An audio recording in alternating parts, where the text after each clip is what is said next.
Setelah 7 bulan lamanya, tabut Tuhan itu ada di daerah orang Filistin. Maka orang Filistin itu memanggil para imam dan para petenung, lalu berkata kepada mereka, "Apakah yang harus kami lakukan dengan tabut Tuhan itu? Beritahukanlah kepada kami, bagaimana kami harus mengantarkannya kembali ke tempatnya."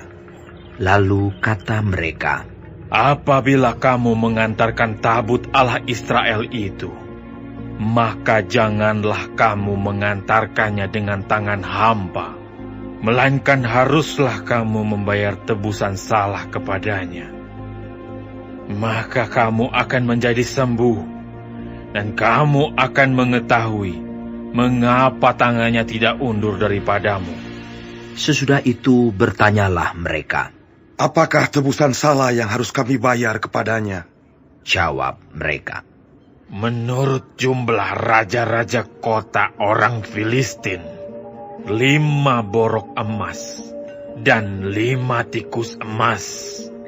Sebab itulah yang sama menimpa kamu sekalian dan raja-raja kotamu. Jadi, buatlah gambar borok-borokmu dan gambar tikus yang merusak tanahmu, dan sampaikanlah hormatmu kepada Allah Israel. Mungkin ia akan mengangkat daripadamu, daripada Allahmu dan daripada tanahmu, tangannya yang menekan dengan berat. Mengapa kamu berkeras hati, sama seperti orang Mesir dan Firaun berkeras hati? Bukankah mereka membiarkan bangsa itu pergi ketika ia mempermain-mainkan mereka? Oleh sebab itu, ambillah dan siapkanlah sebuah kereta baru dengan 2 ekor lembu yang menyusui, yang belum pernah kena kuk. Pasanglah kedua lembu itu pada kereta, tetapi bawalah anak-anaknya kembali ke rumah, supaya jangan mengikutinya lagi. Kemudian, ambillah tabut Tuhan, muatkanlah itu ke atas kereta, dan letakkanlah benda-benda emas yang harus kamu bayar kepadanya sebagai tebusan salah ke dalam suatu peti di sisinya. Dan biarkanlah tabut itu pergi. Perhatikanlah, apabila tabut itu mengambil jalan ke daerahnya, ke Bet-Semes, dan jika tidak, maka kita mengetahui bahwa bukanlah tangannya yang telah menimpa kita. Kebetulan saja hal itu terjadi kepada kita." Demikianlah diperbuat orang-orang itu. Mereka mengambil 2 ekor lembu yang menyusui, dipasangnya pada kereta, tetapi anak-anaknya ditahan di rumah. Mereka meletakkan tabut Tuhan ke atas kereta, juga peti berisi tikus-tikus emas, dan gambar benjol-benjol mereka.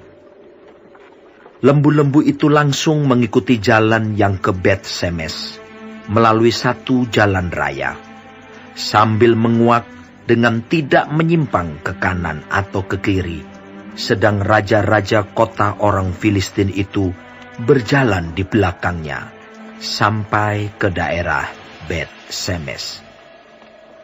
Orang-orang Bet-Semes sedang menuai gandum di lembah.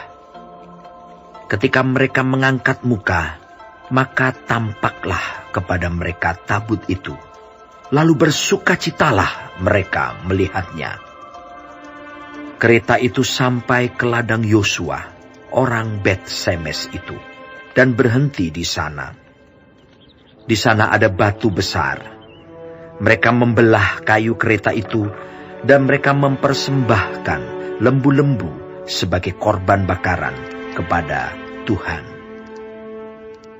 Orang-orang suku Lewi menurunkan tabut Tuhan dengan peti yang ada di sebelahnya, yang di dalamnya ada benda-benda emas itu, lalu menaruhnya di atas batu besar itu.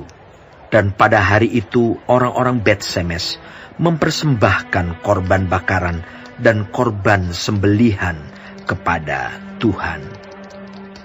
Ketika kelima raja kota orang Filistin melihat hal itu, pulanglah mereka ke Ekron pada hari itu juga.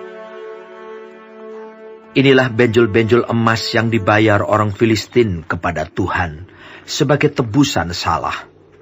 Dari Asdod 1, dari Gaza 1, dari Askelon 1, dari Gad 1, dari Ekron 1. Lagi tikus-tikus emas menurut jumlah segala kota orang Filistin kepunyaan kelima raja kota itu, baik kota-kota yang berkubu maupun dusun-dusun sekitarnya, dan batu besar yang di atasnya diletakkan mereka tabut Tuhan di ladang Yosua.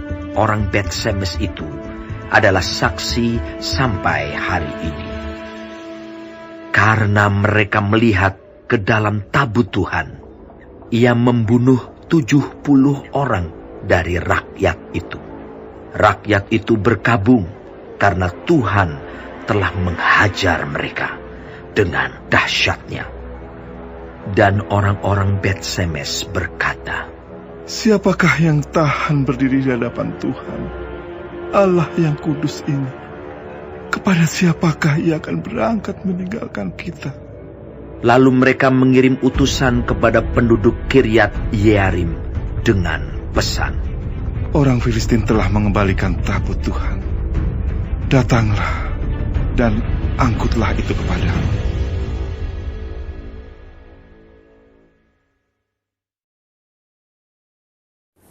Shalom saudara-saudaraku yang kekasih di dalam Tuhan Yesus.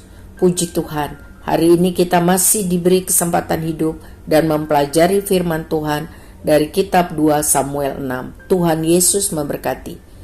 Ada 2 tahap pemindahan tabut Allah. Dari Kiryat Yearim, rumah Aminadab, di sana sudah lebih dari 20 tahun, menuju Yerusalem. Tercatat di dalam 1 Samuel 7 ayat 1 sampai 2. Mula-mula tabut Allah dipindahkan dengan kereta baru. Lalu ada peristiwa Tuhan marah dengan api dari Tuhan menyambar Uza yang teledor bersikap. Ia bermaksud baik tetapi dengan cara yang salah. Ia menyentuh tabut yang nyaris jatuh dari kereta baru itu. Daud sangat takut. Lalu tabut tidak jadi dipindahkan dulu ke Yerusalem, tapi ditaruh dulu di rumah Obed-Edom selama 3 bulan. Dicatat bahwa Tuhan memberkati Obed-Edom dan seisi rumahnya. Sesudah 3 bulan, lalu tabut Tuhan diangkut ke kota Yerusalem dengan sukacita yang besar, dengan cara seperti yang Tuhan mau. Saudara, dalam perjanjian lama, kehadiran Tuhan di tengah umatnya Israel itu melalui simbol antara lain tabut Allah, simbol keagamaan Israel yang teragung. Tuhan telah menetapkan protap bahwa tugas mengangkut tabut Allah harus dilakukan oleh suku Lewi yang telah menguduskan diri terlebih dahulu. Tapi tidak boleh mereka menyentuh tabut Tuhan tersebut. Tetapi pada saat Uza melalaikan protap tersebut, ya, Daud termasuk juga bersalah karena membawa tabut Tuhan dengan kereta baru yang seharusnya diangkut, dipikul. Akibatnya Uza harus mati karena berlaku teledor, meskipun tujuannya baik. Jadi, yang pertama, kita perlu sekali mengerti atau memiliki pengetahuan untuk dapat hidup melayani Tuhan dengan benar. Perlu sekali menambah pengetahuan firman Tuhan. Yang kedua, kita harus menghormati hadirat Tuhan. dengan cara menaati perintah-perintah Tuhan. Jangan anggap enteng firman Tuhan. Jangan anggap sepele kekudusan Tuhan. Tuhan Yesus memberkati kita semua.